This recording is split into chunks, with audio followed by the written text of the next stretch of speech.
In this video, I'm going to be talking about the exclamation point, how this small punctuation mark can share some surprising truths about the way that we show up and how we want to be seen in workplaces.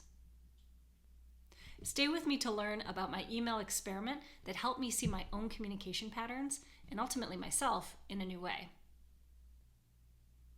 So the context here is that about 2 years ago, I started noticing a bit of a pattern in my emails that I was using a lot of exclamation points and I seemed to be doing it to try to sound friendlier. And I was like, I'm noticing that. So I got curious and I was like, I wonder what would happen if I stopped using that. What would I learn? So I decided to run an experiment. The experiment was, for 1 week, I would not use any exclamation points in emails. And then my job was just to notice. So I was looking for things like bodily sensation, like emotions, mental chatter. And the idea here is to notice, but to not judge. So it's just about collecting information about what is happening. So over the course of the week, I noticed 2 patterns emerge, one in terms of physical sensation and the other in terms of emotional responses. Physically, I've tended to find whenever I wouldn't use an exclamation point, I would have some tension in my hands and my arms and almost kind of deep in my throat, like I was holding back something I wanted to say. And then in terms of emotional response, thoughts would pop up like, will they think I'm cold or unfriendly, right? I felt a little bit anxious. And I realized I was doing some extra mental work to try to sound nice and likable.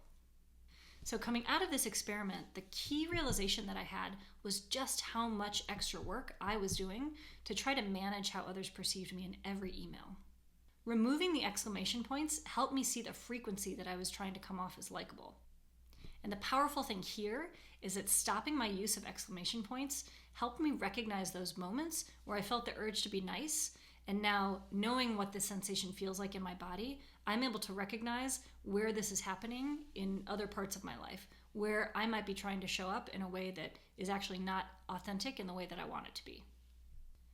What started off as a one-time experiment, for me, is now an ongoing practice. Sure, I use exclamation points in emails, right, like most people do. For me, the urge to type out an exclamation point still helps me notice when I might be acting from a place of wanting approval or likability. Not always, but sometimes.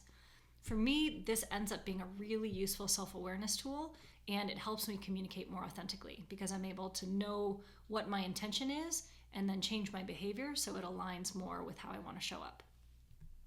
So now, my neighbor, I invite you to try this out at home. If you are someone that uses exclamation points a lot in your writing, I encourage you to try removing it from your writing for a week and just see what happens. Again, the goal is just to notice. It's really not about judging or analyzing any of the things that you notice. What comes up for you? A broader invitation, if you are someone for whom writing exclamation points is not something that you do, I encourage you to find a small everyday action that you can change and observe just for self-discovery. Small changes in our communication can reveal some surprising discoveries about ourselves. So give it a try and let me know what you find out.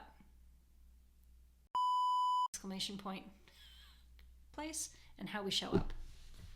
I was like, okay. That's a thing. How about that? How about that? Okay.